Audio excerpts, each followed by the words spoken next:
Olá, família Pax, mais uma vez ao vivo aqui com vocês, hoje conversando com o nosso querido Cleudio Bueno, ele que é cientista político, sociólogo, arquiteto, faz trabalho de xamanismo crístico na Pax há mais de 30 anos e hoje ele vai estar falando sobre o bem-amado Mestre Saint-Germain, o avatar da era de Aquários. Então, vamos aguardar aí o Bueno entrar para que a gente possa estar conversando nesta tarde diferente de outono. Oi, Ricardo Pastore, Sandra, Antônia, a todos vocês aí que estão conosco, gratidão.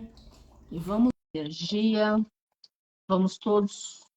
Cadê você, Goianito? Estou te colocando no ar. Aqui não vai. Vamos começar. Yes. Tudo bem, Bueno? Funcionou com milagre, mas que Milagre coisa você não. impressionante, Você né? está me vendo, não? Não, eu não estou te Tá. vendo. Mas eu Não estou aqui. estou te Obrigada. vendo, não. Mas eu estou me vendo e eu acho que é o suficiente para me ver e vocês me verem quem está aí Tá no ar. O problema é que a bom, tá jóia. gente ficou muito prejudicado semana passada, né, com essa brincadeira, É. e isso daí, bom, Vamos quem faz paga, lá. né? É o que a gente costuma dizer, né? Vamos tocar a bola para frente, Vamos. porque não dá. Bom, Carmen, como a gente ficou um pouco defasado, né? Na verdade, foram 2 programas a semana passada, né? Na Uhum. quarta e na quinta, não vai dar para a gente fazer aquilo que a gente imaginava. Então, eu vou fazer aquilo que dá, que a pastelaria está acostumada a fazer, né? E você, como dona da feira, sabe muito bem como as coisas funcionam, né? Então, hoje eu vou falar um pouquinho a respeito, eu não sei se todo mundo conhece ou não, e eu vou falar um pouquinho a respeito das vidas, né, que o querido e amado Mestre Saint-Germain já teve, ou já passou, e que é do conhecimento nosso, através das dispensações, das canalizações, aquilo que a gente sabe a respeito das encarnações que ele teve aqui no planeta Terra. A primeira que a gente tem notícia é que ele foi o profeta Samuel. O profeta Samuel, como outro dia mesmo, sem a gente saber que ia falar nesse assunto, nós estávamos conversando pelo telefone, e eu estava lembrando um pouco da história de Davi, né? Que ele tinha, na verdade, casado com Mical, que era uma das filhas do rei Saul, e depois acabou, na verdade, se apaixonando por Betsabá, né? Que ele costumava subir no telhado da casa dele, o Salomão, e via a Betsabá tomando banho, né? No terraço mais abaixo. Mas ela era casada com Urias, que era um soldado do exército israelense. E ele se apaixonou, mas ele era casado, né? Ele era casado com Mical, e aí um dia o profeta Samuel, que também já havia ungido ele, quando ele era pastor, né? Ele era mais novo, né? De todos os 7 filhos e dos 6 irmãos que ele tinha, ele foi o escolhido, né? Justamente o que não estava em casa quando Samuel foi procurar. Quando a gente fala Samuel, a gente tem que lembrar aqui, então, que Samuel era uma das encarnações do Mestre Saint-Germain e era o Uhum. maior e um dos maiores profetas que Israel já teve a trabalho e servindo ao Senhor. Aí ele pega Urias, manda para frente de trabalho, Urias dança, porque na verdade ele tinha engravidado Betsabá, então ela estava esperando um filho, mas como ele era soldado, sempre vivia nas frentes de trabalho, quando ele chamou Urias para vir para casa, para pelo menos ter uma noite de descanso e dormir com Betsabá, Urias, como era meio Caxias, acabou dormindo no palácio e não foi para casa, de tão Caxias que ele era e tão obediente que ele era o rei. Aí o rei não teve jeito, o Salomão não teve jeito, mandou ele embora, de novo para as frentes de trabalho, pôs ele no pelotão da trincheira e Urias virou luzinha, para Davi poder ficar com Betsabá. Mas Samuel, como sendo o regulador da lei para todo o povo de Israel, entra no palácio e pede a cabeça de Davi. Fala que ele não vai continuar sendo mais rei, que ele tem que sair dessa posição porque ele desobedeceu às ordens divinas e de Deus. Aí Davi não se coloca no julgamento, sai de dentro do palácio, estava uma seca tremenda naquela oportunidade no Estado de Israel, né? Aí ele vai até o tabernáculo, onde está a Arca da Aliança, e já havia tido algumas coisas com a Arca da Aliança, que quando ela saía de um determinado lugar e ia para outra, ela chegou a cair num buraco e ela quase caiu de cima da carroça. E um dos guardas da arca pôs as mãos para que ela não caísse no chão. Ele foi fulminado na hora. Aí Davi sai, entra no tabernáculo, faz uma daquelas orações que só os corações puros sabem fazer e se submete ao julgamento de Deus, colocando as mãos na arca e falando para ele que se ele fosse culpado de tudo que ele fez, que a vida dele terminasse ali naquela hora. E a hora que ele põe a mão na arca, depois da oração que ele faz, com sentimento, com pureza de coração, imediatamente começa a se ouvir trovoadas em cima de Jerusalém, que ele escolheu essa capital, né? Colocou o nome de Jerusalém, que até então era Jerubus. Jerubus era o nome daquele lugar, antes de escolher como capital e mudar o nome para Jerusalém. Começa trovoadas, raios, e cai uma imensa tempestade de chuva, alagando todos os campos, todas as vinhas, para florescer novamente a economia israelense. Nessa oportunidade, Samuel, ainda dentro do palácio, né, acaba se lembrando e recebendo a notícia do Senhor através da sua intuição e da sua inspiração, que Davi havia sido perdoado. E dessa relação com Betsabá nasce, na verdade, Salomão, que depois o Senhor, né, Deus, dá para ele toda a sabedoria que ele pediu em sonho, já que ele não pediu riquezas, nem dinheiro e nem fortuna, né?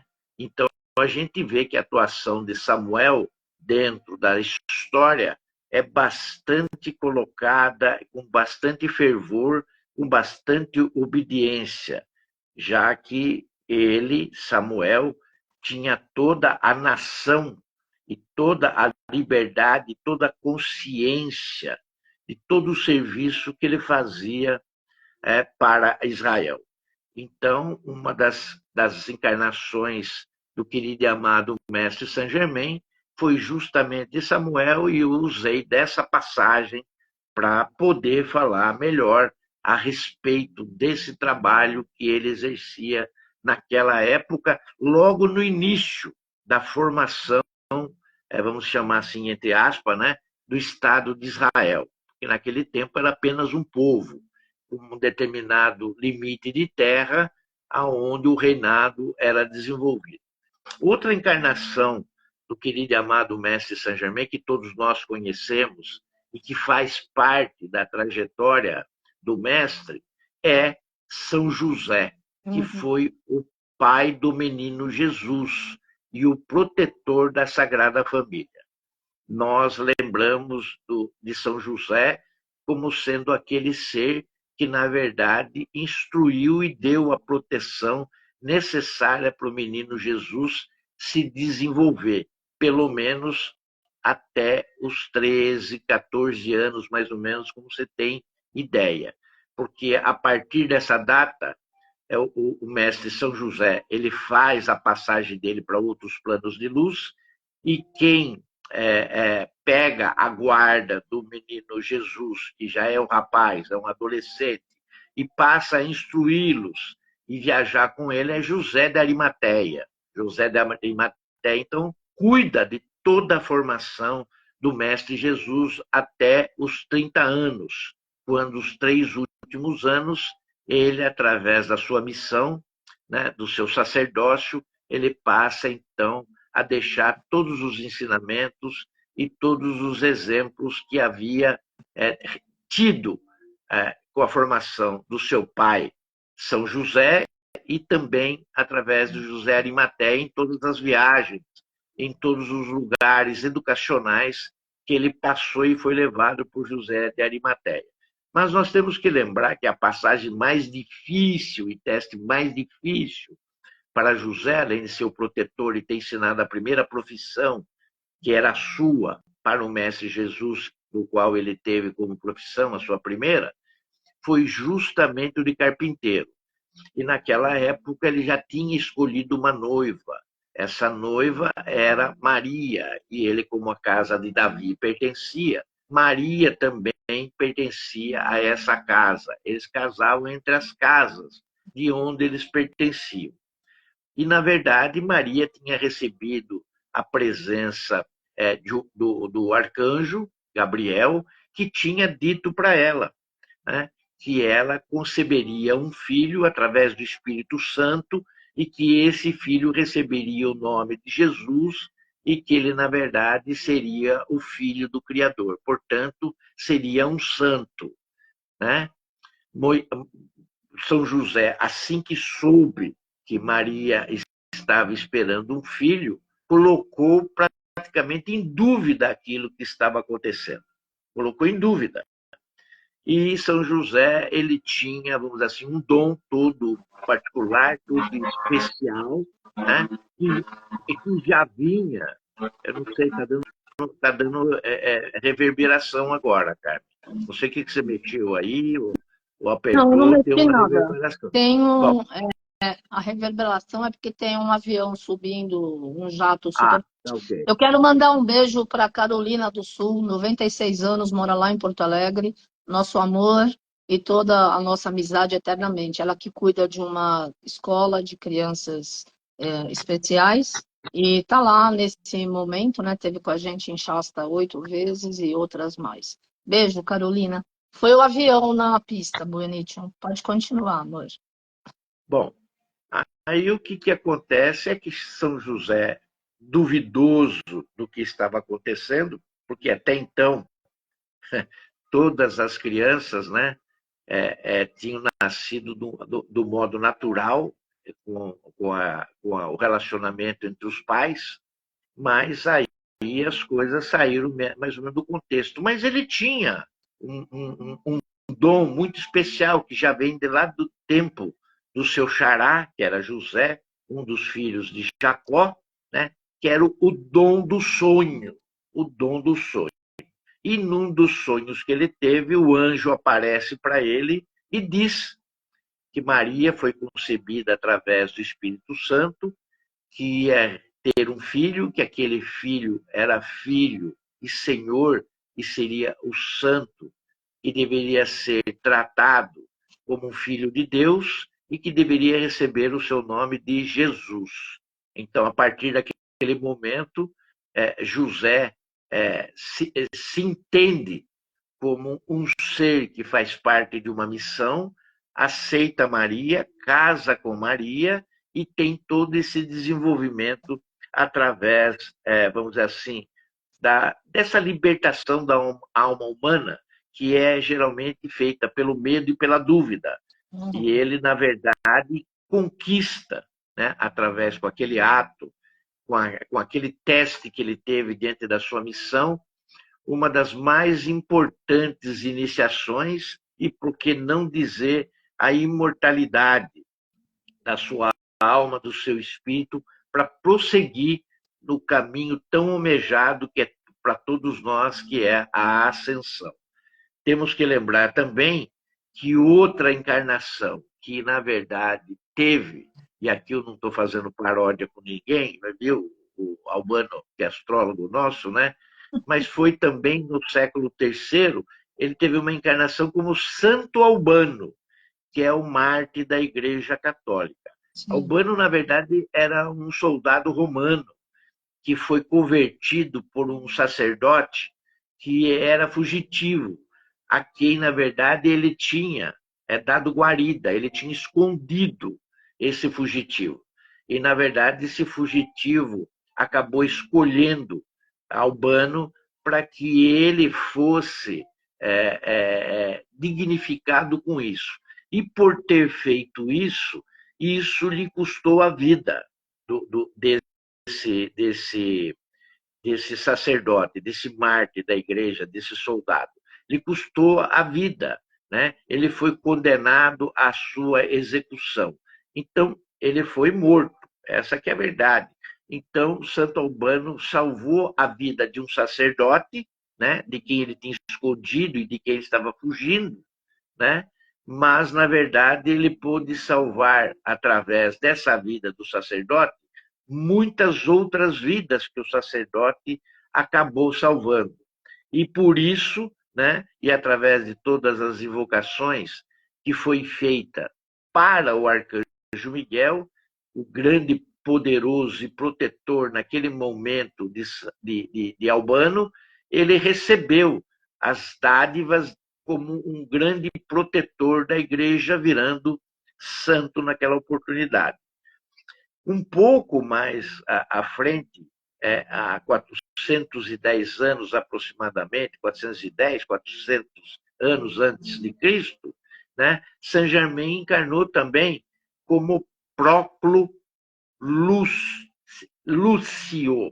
ou também é conhecido como Próclo Lício, ou Lúcio ou Lício, já que Lúcio era um nome muito preponderante ali dentro do Império Romano. Ele foi também, lembrando que o Império Romano ele se estendeu praticamente até a metades da Ásia, onde hoje a gente conhece como Turquia, Istambul, que naquela época era chamada de Constantinopla, até mais ou menos no Ocidente, até as Ilhas Britânicas, pegando todo o norte do continente africano também. Era um continente extenso. Portanto, essa encarnação se deu na Grécia. Ele era um filósofo que ensinou a senda do individualismo. Olha só que loucura. Eu não consigo ver o mestre Saint-Germain ensinando a senda do individualismo. Mas era uma preparação, mas vejam bem, era uma preparação para que toda a humanidade pudesse entender que a individualização, na verdade, também é uma chama crística de Deus que está dentro da gente, que está dentro de nós, que hoje nós chamamos de chama trina, né? Então, ele ensinou essa individualização, mas pregando a que Deus estava dentro de cada um do ser. Ele, na verdade, ele não pregou em nenhum momento a questão egocêntrica, a questão do ego. Outro ser que nós temos que lembrar, que também foi uma das encarnações do mestre Saint Germain, e todas elas foram dadas através de dispensações dos grandes mestres, dos grandes seres que aqui estiveram conosco. Ele foi o mago Merlin, sim, aquele mago que também foi orientador e pegou Arthur ainda pequeno e passou toda a formação para Arthur, para que ele se tornasse a unidade, vamos dizer assim, tanto religiosa, tanto de poder, de majestosidade, dentro do Império Britânico, que até então ele estava meio dividido. Isso tudo aconteceu no século V. Ele ali, então, como grande mago que era, ali acredito eu que tenha visto e adquirido toda a sua sabedoria em cima da alquimia. E ele, como sendo talvez o maior mago entre todos, e descobrindo, através da alquimia, a juventude eterna, através da longevidade e através da própria imortalidade, ele, com esse todo o vigor que ele tinha, com toda essa sabedoria que ele tinha, além de cuidar de Arthur, ele também cuidava um pouco dos conhecimentos e da formação do povo naquela época em relação à sua ignorância, vamos pôr entre aspas, porque, na verdade, todos têm um pouco de sabedoria, um pouco de conhecimento, mas em termos espiritual ainda estava no caminho.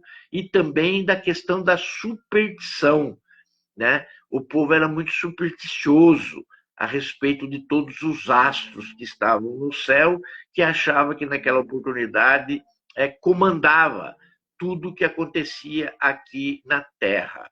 e ao lado do rei Arthur, ele foi aconselhando e coordenando e orientando toda uma unificação da própria Inglaterra, que naquela oportunidade ainda era um povo muito sofrido e abalado por tantos invasores que vinham do lado saxônico, né?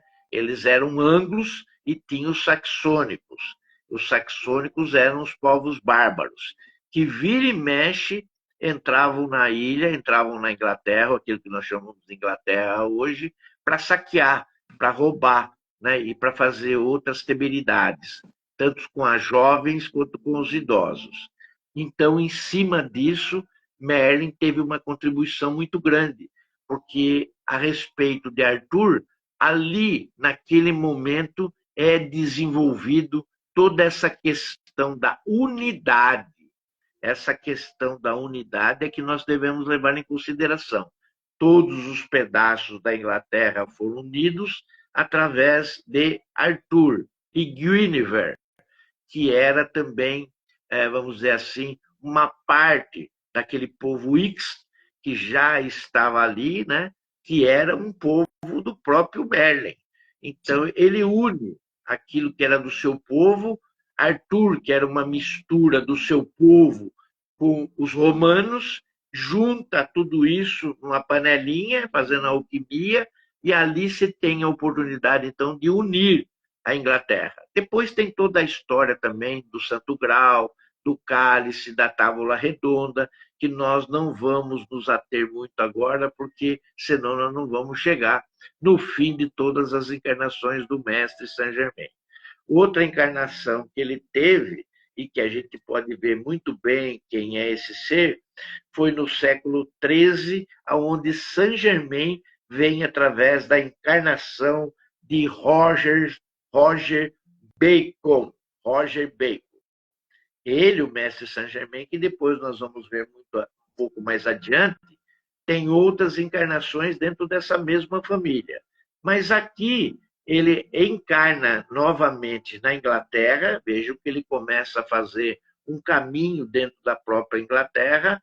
Ele vem na Inglaterra como filósofo, como monge, como profeta e cientista, já que a questão da alquimia ele já tinha vindo com ela, já tinha vindo como filósofo também através de Próculo, né? Então ele tinha as condições para se tornar um excelente exemplo e um excelente professor nessas matérias. E como Roger Bacon, só para lembrar de um detalhe, esse ser, Roger Bacon, ele foi tão importante dentro da sociedade inglesa que na própria Universidade de Oxford, na Inglaterra, tem um busto dele, tem uma escultura do Roger Bacon.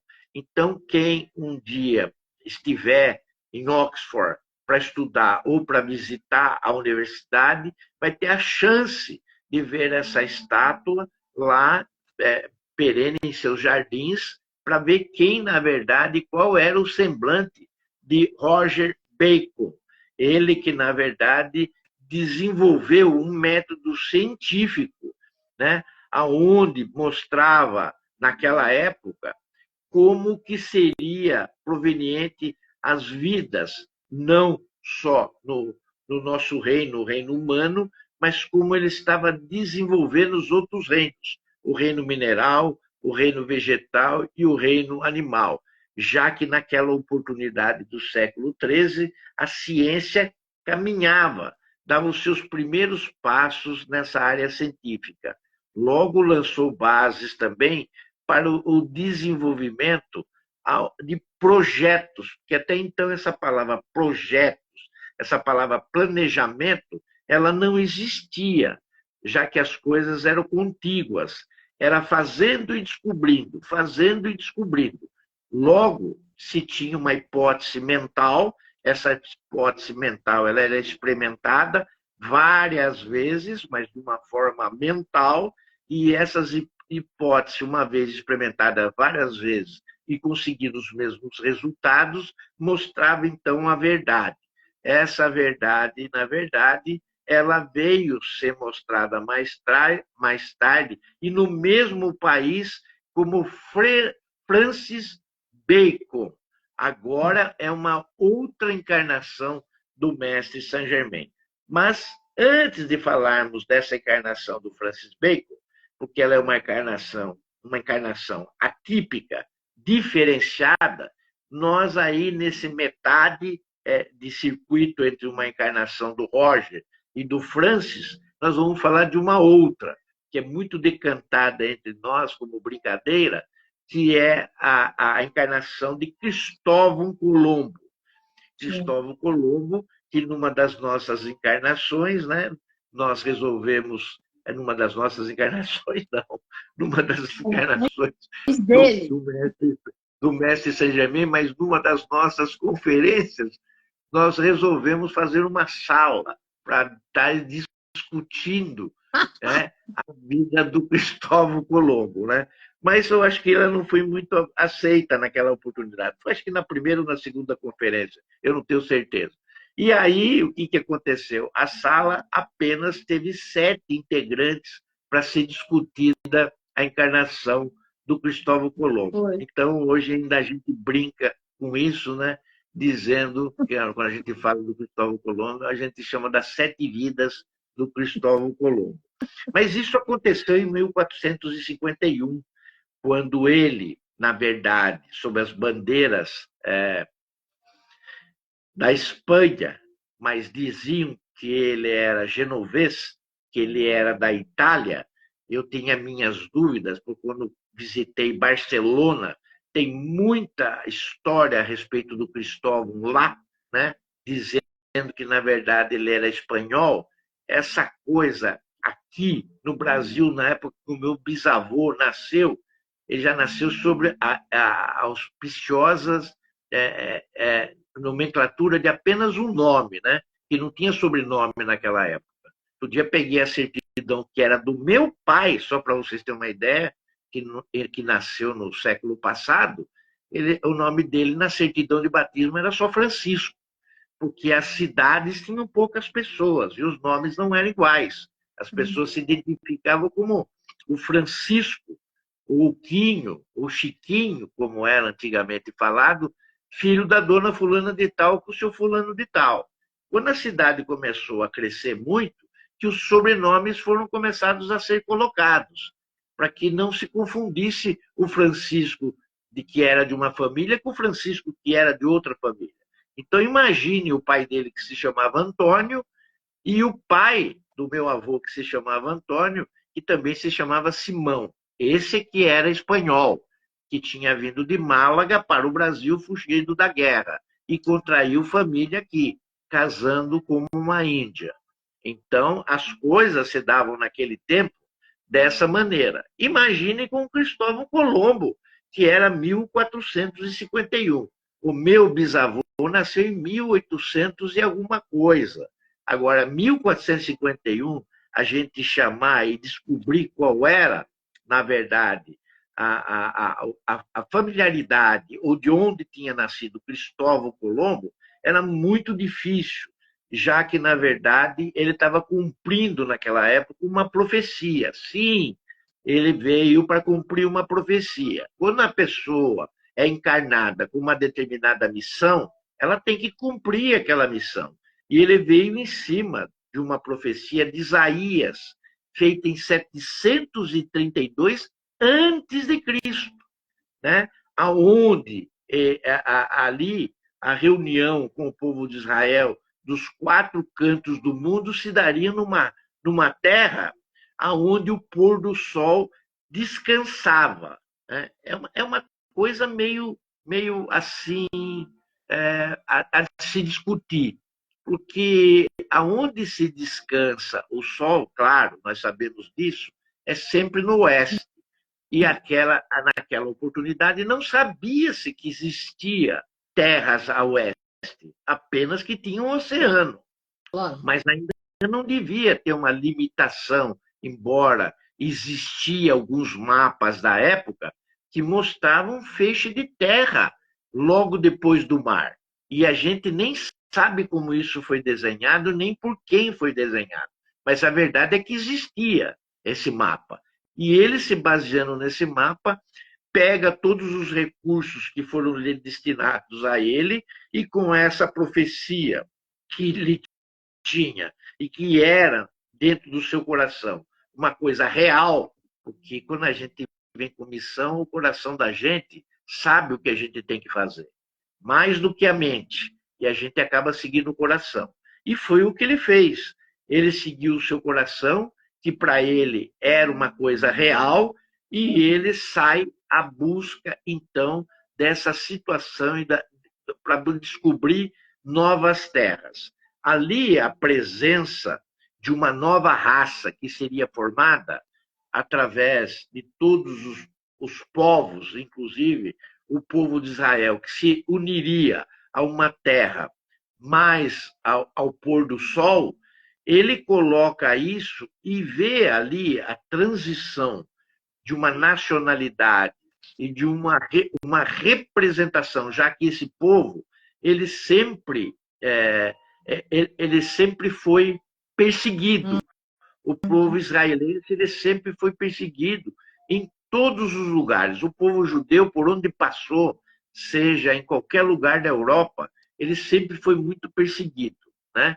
Justamente não só pelas suas posses, que eles sabiam ser, vamos dizer assim, abundante, eles sabiam ser prósperos, mas ao mesmo tempo tinha a questão da religião. A religião judaica ela é diferente da religião católica cristã, né? Que naquela época é o que imperava. A questão da religião ortodoxa ela não era tão firme. Isso estava um pouco mais relacionado à parte asiática, lá de Constantinopla. Então, o que aconteceu? Ele entendeu no seu coração a presença divina do eu sou.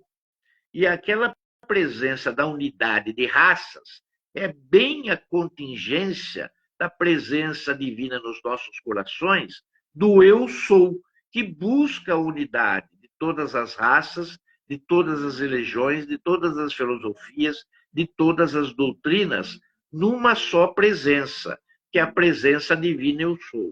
Ali, então, ele já mostra um pouco, e colocando o pezinho, que ele poderia adentrar num futuro mais próximo como um regente da era de Aquários. Ali ele se mostra confiante a todo o plano divino que é feito ainda sobre as vistas e orientações de Sanat Kumara, que é o Senhor do mundo ainda naquela oportunidade.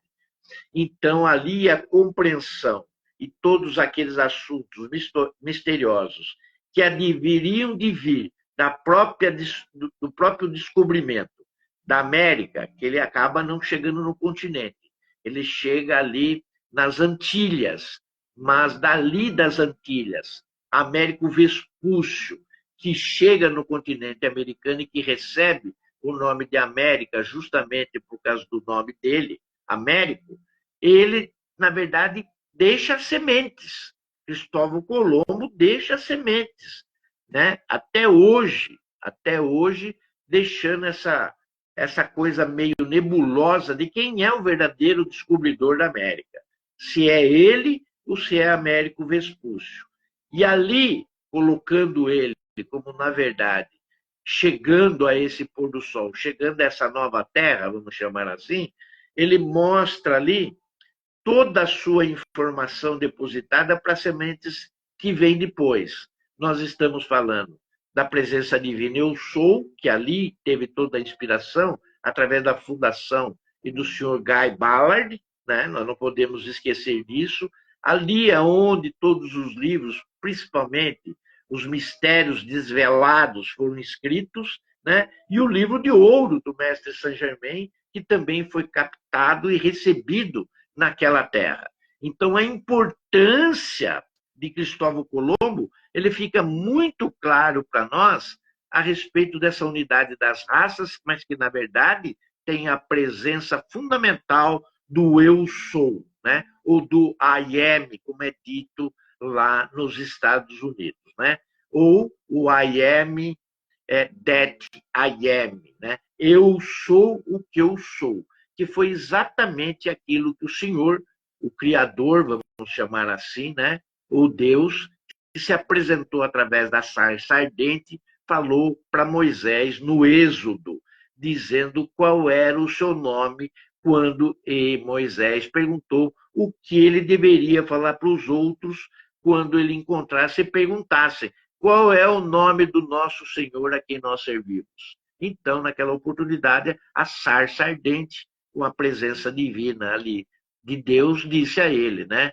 Eu sou o que eu sou. Eu sou o eu sou. E aí, por diante, todos vocês sabem como se desenrolou toda essa questão até hoje, através das nossas escolas de filosofia, através da grande fraternidade branca. Bom, agora eu já posso chegar em Francis Bacon.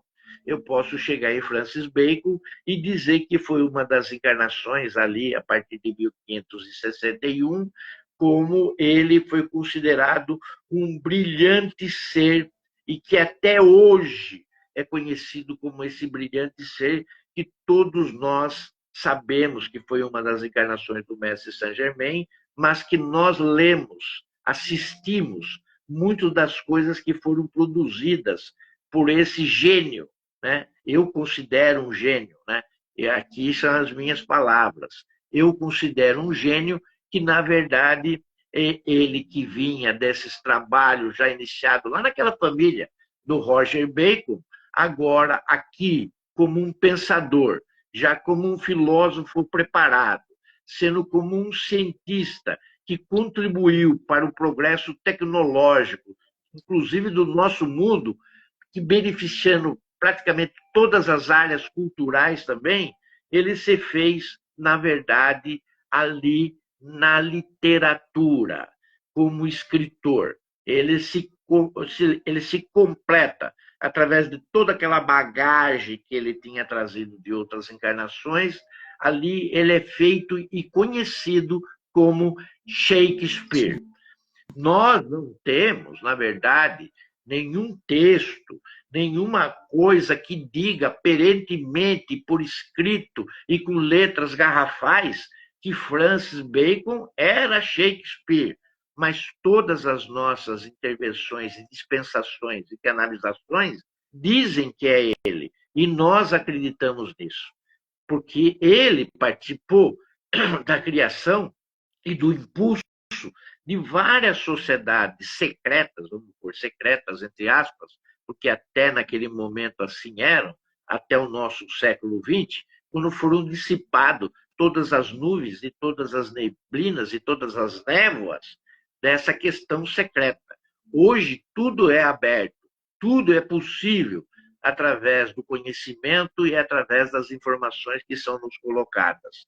Mas ele teve ali também, naquele momento, uma continuidade do seu trabalho posteriormente pelo rei James I, aquele mesmo que unificou todas as interpretações da Bíblia, fazendo uma Bíblia com uma linguagem única.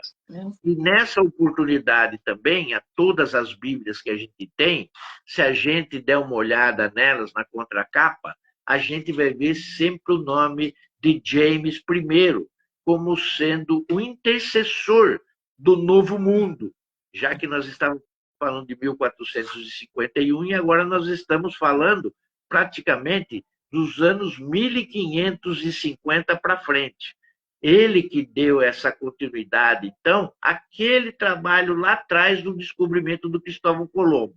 Vocês vão vendo que as coisas vão sendo encaixadas, que elas vão sendo interligadas por si só através das próprias encarnações que o mestre teve.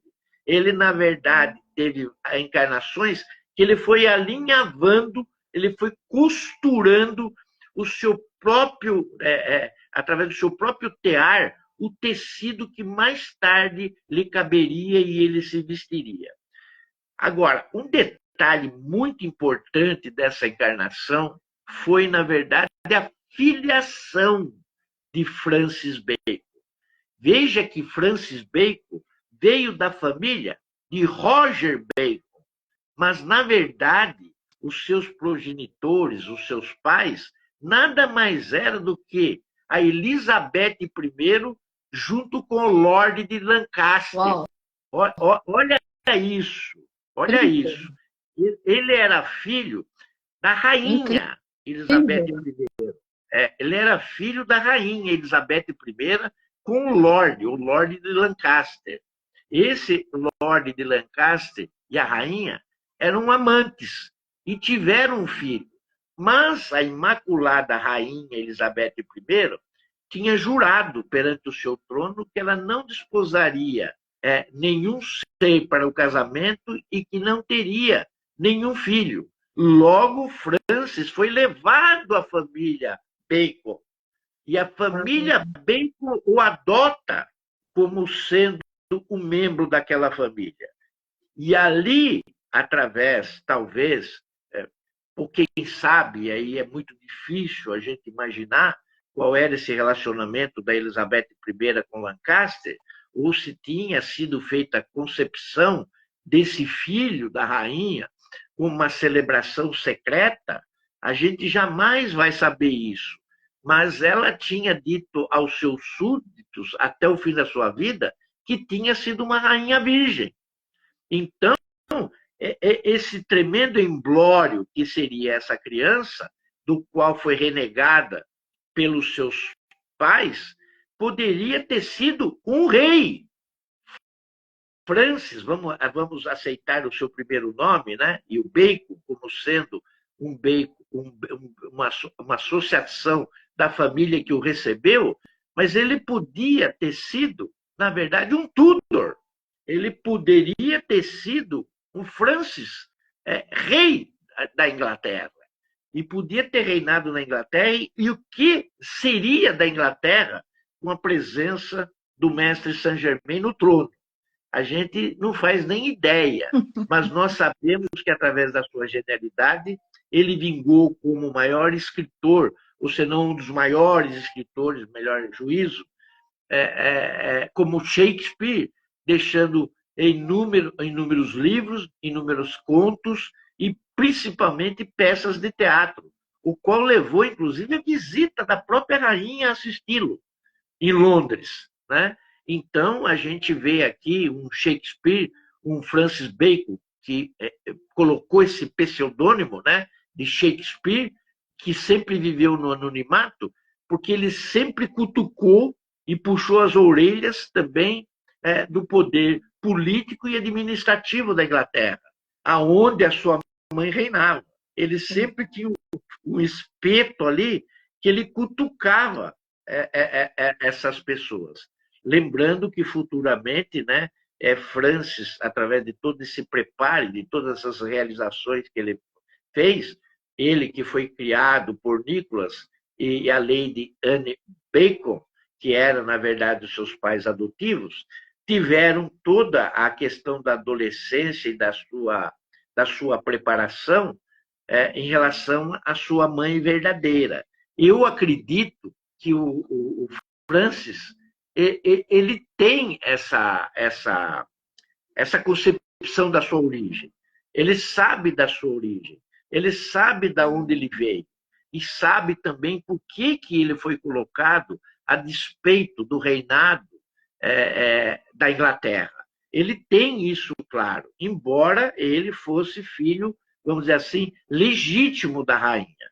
Mas dentro dos pícaros da glória que ele podia ter alcançado como governante, agindo de toda a justiça e de toda a sua sabedoria acumulada de outras encarnações, ele não pôde ali, na verdade, como rei, né, se despender de todas essas questões que ele já havia adquirido, principalmente em relação às artes, à ciência, se bem que ele teve todas as glórias na literatura, mas muito pouco pôde fazer em relação ao que ele teria feito se ele tivesse sentado no trono.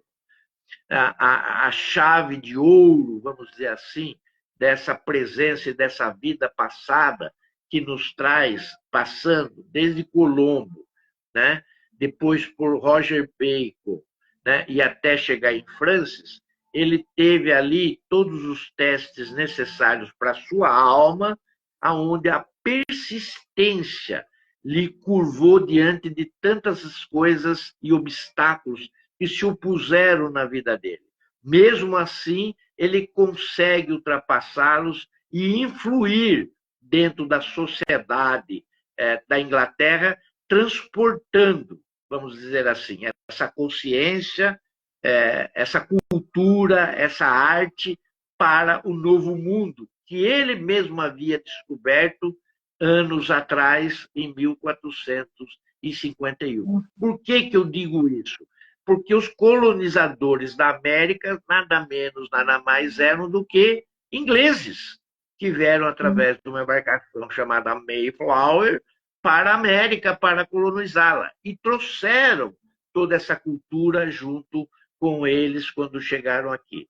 Então, esse progresso e esse desenvolvimento acabou surtindo, acredito eu, surtindo muito mais efeito se ele pudesse ter sentado, ou se ele tivesse sentado no trono da Inglaterra, né? Bom, a gente poderia sentir qual seria a iluminação para o mundo se ele tivesse sentado no trono da Inglaterra, assim como aconteceu com Luís XIV, quando foi rei da França naquela oportunidade.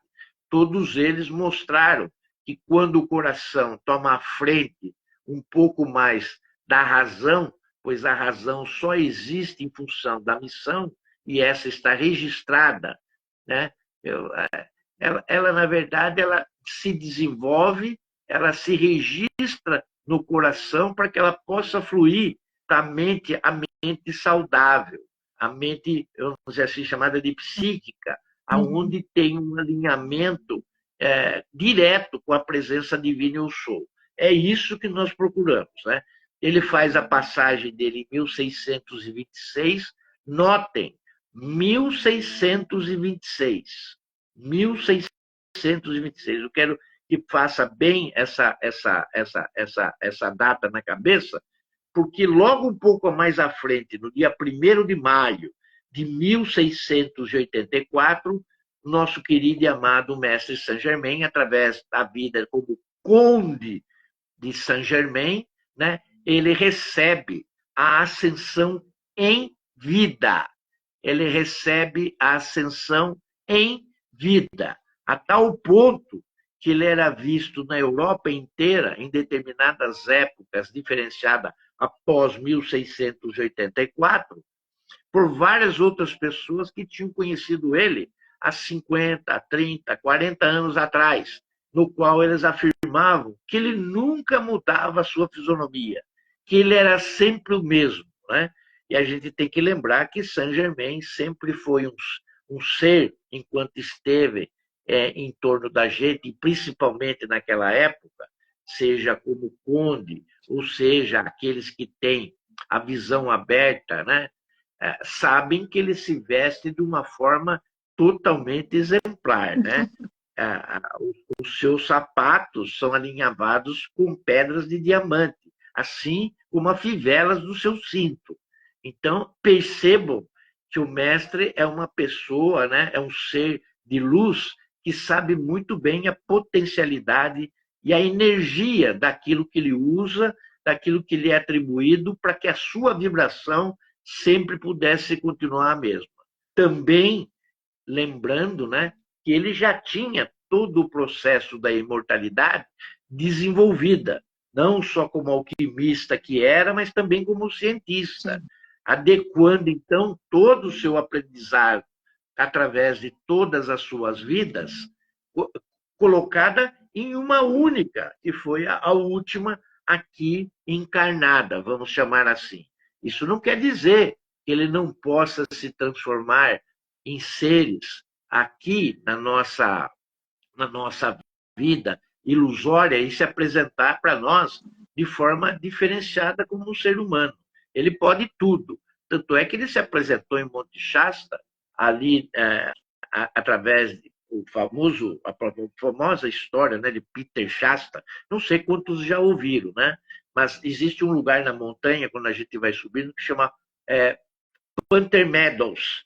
Ali naquele lugar, Peter Monte Shasta visualizou uma pantera. Vejam bem, aquele lugar não é selvagem, nem serpentes tem naquele lugar, muito menos aranhas, muito menos escorpiões. É um lugar limpo de qualquer atividade peçonhenta. E não é que se apresenta uma pantera diante de Peter Monte Shasta, e assim Peter Monte Shasta fica colado no chão, né? Ele congela no chão quando ele vê uma pantera na frente dele, na montanha sagrada de Monte Shasta, né? E nessa de congelar sem sair do lugar e olhando para a pantera olhando para ele, era aquela coisa do cara crachá, crachá, cara crachá, de repente a pantera se transforma no mestre Saint-Germain. Ó, não sou eu que estou dizendo, foi o Peter Monte Shasta, inclusive tem um livro. Sim.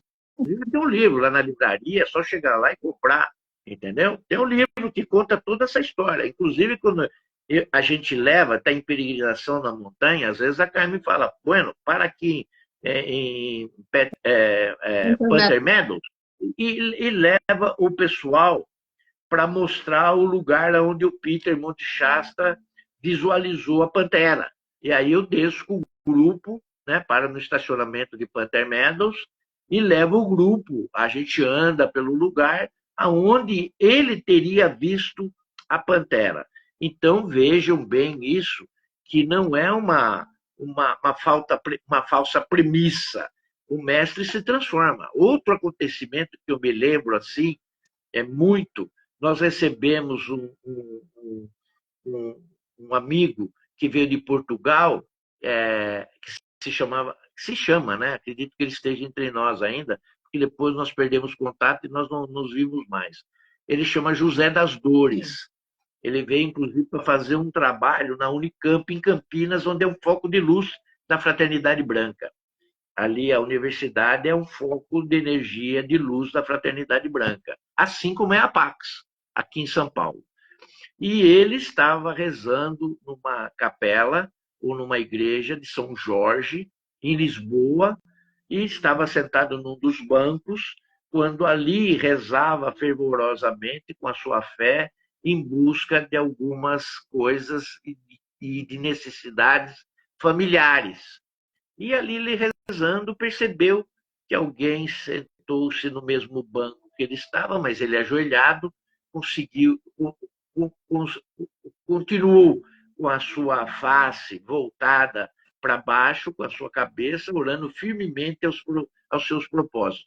Quando terminou, aquela pessoa ainda estava ali do seu lado, ele se senta no banco para voltar novamente, claro, ao corpo e dando sentido a todas as suas orações e para fazer as suas mentalizações finais. E quando ele olha ao lado para cumprimentar e ver quem tinha se assentado no mesmo banco dele, nada menos, nada mais era do que o mestre Saint-Germain, ali, em pessoa, sentado ao lado dele, com toda aquela vestimenta que geralmente o mestre usa. Bom, era vidência, aí já é uma outra situação que não nos permite estar colocando, mesmo ter aflorado, questionado ele em algumas coisas a respeito desse assunto, claro que sempre teremos uma reserva, porque se não tivermos essa reserva, e dependendo do local onde é dito, ou é colocada essa situação, ou você recebe totalmente a credencial da credulidade ou da incredulidade. E se for da incredulidade, dependendo do lugar, dali mesmo você já pode sair numa camisa de força, né? Mas não foi o caso. Claro. Não foi o caso com José das Dores. Lógico. Porque ele estava num lugar santo, né? E ele estava num lugar sagrado, que é uma igreja. Portanto, 4 minutos. 4 minutos, tá bom. Portanto, nós devemos, então, encerrar, não é isso? Devemos tem encerrar. 4 minutos, divide como você quiser o tempo. Tá bom. Dizendo a todos que nós devemos estar sempre amparados pela chama violeta, através do poder da palavra e através também da nossa alma, que está conjugada com o nosso coração, aonde está depositado toda a nossa fé, né? A nossa mente trabalha com a nossa fé e a nossa fé trabalha com a nossa alma. Logo, a inteligência crística, unida com a nossa mente, nos dá a formação, vamos dizer assim, crística que nós estamos procurando nesse momento, que através e exemplo de todas as encarnações que o mestre teve, nos dá a certeza que todos nós poderemos também conseguir a nossa ascensão e a nossa iluminação. Eu quero aqui externar o propósito, mais uma vez, das escusas e das nossas desculpas da semana passada, porque nós estávamos aqui a postos. Sim, nós claro. estávamos aqui presentes, Não esperando funcionou. entrar no ar naquela quarta-feira, aonde era aniversário do próprio mestre, aonde nós tínhamos preparado ali uma cerimônia, um ritual ao querido e amado mestre estava fazendo 340 anos da sua ascensão e 70 do seu reinado, já que ele assumiu no dia 1º de maio de 1954, junto com a sua alma gêmea, que era a Mestra Portia. E na quinta-feira, no dia seguinte, que seria dia 2, nós estaríamos falando um pouquinho a respeito das encarnações do querido e amado mestre, o qual nós fizemos hoje, né? Aquilo que era para ter sido feito na quinta-feira. O que aconteceu foi que não deu para a gente fazer a cerimônia, o ritual do dia 1º de maio, deixando para uma próxima oportunidade. Mas o mestre sempre sabe o que faz. Claro. Mesmo nas datas de aniversário, ele não gosta nem de bolo, nem de soprar velhinhas. Então, naquela oportunidade, deve ter aprontado alguma para a gente não estar jogando confete e serpentina em cima dele. Mas ele é merecedor, Claro. porque nós não nos esquecemos disso, fizemos a nossa parte durante o dia, inclusive acendendo a vela violeta e consagrando a chama violeta entre nós. Espero que todos vocês tenham um início no final de semana com muita consagração, com muita iluminação, dando entrada, então, num sábado cheio de muito amor, de muito carinho, de muito respeito, e no domingo, já antevendo o Dia das Mães, as nossas queridas mães, as eternas mães de todos nós, já entrando com muito amor, né? Com muita afetividade, com muito afeto, né? Nessa semana que estará para advir o dia 12, que será a consagração do Dia das Mães. Mas tudo isso com muita saúde, com muita proteção e muito trabalho, porque o trabalho, na verdade, nos leva ao maior serviço de todos, que é a gratidão por todos nós estarmos aqui agora, nesse momento divino, que é o da transição planetária. Gratidão, gratidão, gratidão. Eu sou grato, eu sou grato, eu sou grato. Obrigado pelo convite, Carmen. Gratidão, Bueno, foi maravilhoso, como sempre. Beijo no coração, gratidão, namastê, família Pax. Ao som de jatos decolando, que levem toda a energia que não precisa e tragam as energias de luz e abençoem o nosso amado Brasil e todo o Rio Grande do Sul e toda a Mãe Terra. Gratidão, Bueno, gratidão, namastê, família Pax.